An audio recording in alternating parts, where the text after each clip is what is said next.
For a birthday gift, you and some friends take a hot air balloon ride. One friend is late, so the balloon floats a couple of feet off the ground as you wait. Before this person arrives, the combined weight of the basket of people is 1,210 kilograms. I'm just going to call that capital M. Okay? So let's go ahead and start our picture.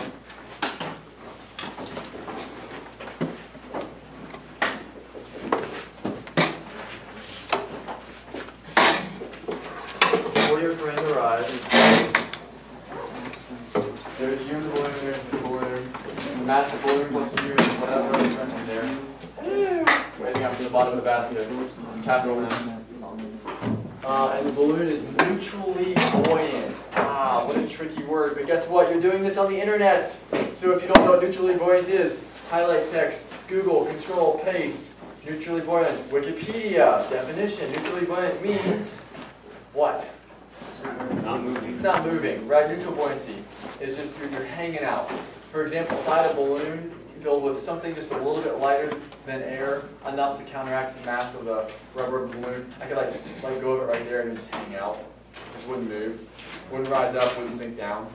Right? That's neutral buoyancy. Was that the only tricky part, or is there more tricky than that? That was it? Okay, I didn't think so. We'll keep going. So neutral buoyancy means initially what is my acceleration? This was supposed to turn on.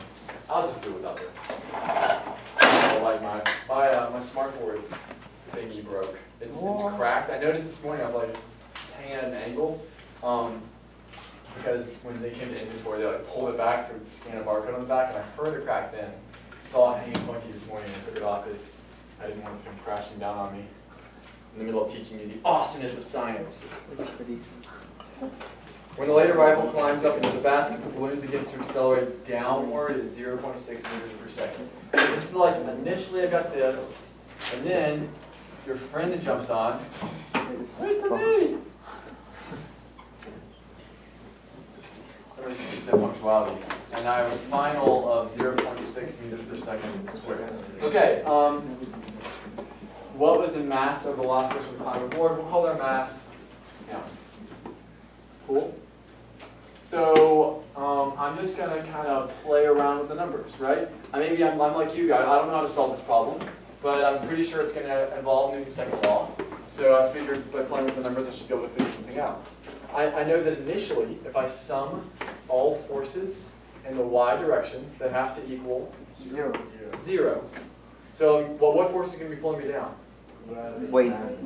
Gravity. So what force is going to be pushing me up? The same. Yeah, that buoyant force. We haven't studied buoyancy in here, but you should be able to kind of conceptualize that maybe something's holding it up that we can call the push of the air, something from the balloon, force of the up thrust. I'll call it buoyant force. F subscript B. Okay? And those are equal and opposite. So sum of forces equals 0. Basically, FB equals the force of gravity, which means the buoyant force is equal to mg. Easy enough. Now your friend jumps in. My total mass has changed, and I'm accelerating. Buoyant force is actually not going to change, because the buoyant force, I mean, this is more than we've talked about in here, but it's based upon how much air you're displacing. If you displace a lot of air, you have a big buoyant force. If you displace a little bit of air, you have a small buoyant force. We'll cover that in detail in our forces unit. But you talk about static fluids in middle school, right? Yes. Flotation, buoyancy. These are not totally foreign to your world. The buoyant force isn't going to change, because the person's displacement is small compared to the displacement of the balloon. The weight's going to change. Remember, in physics, prime does not mean derivative. It means I've changed the original value somehow. It means the new version of my value. So now, sum of forces equals ma. This is the net mass. So I've got the total initial mass plus the unknown mass of your buddy at an acceleration of 0.6. I've got two forces, FB and our new weight. FB is going to be the same. The amount I'm displacing hasn't changed. The weight is different. And now it just turns into algebra games, right? We know the total mass is a given value.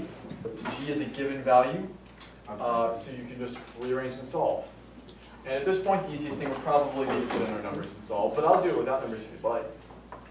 We'll do the whole different variables, and you can check your work. Oh, cool. I'm showing you all the little steps. You won't make any mistakes. That way, oh, look at this. Boom, boom, disappear. That's cool.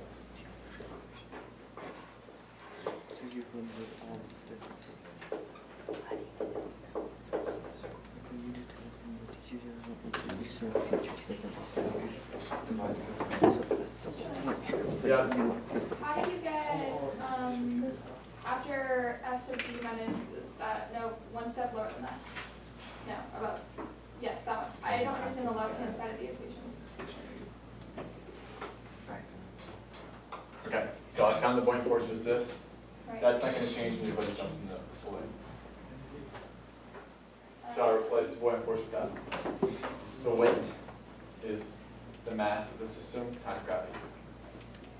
The mass of the system is the balloon and you and your buddy. All right. Other questions? Did you know there's hot spots on this floor? Isn't that weird? Just, I mean, I don't have my shoes on, so I'm noticing these things. I only have my shoes on. Okay. Any other questions? You kind of get it? This was a trickier problem. This is an advanced, especially because I threw buoyant force on there. I wouldn't ask you about something like buoyant force in the test, because we haven't said it in class. I figured it was okay for the homework, so you could go look it up or ask me. But for the test, I'll keep it to things we've studied.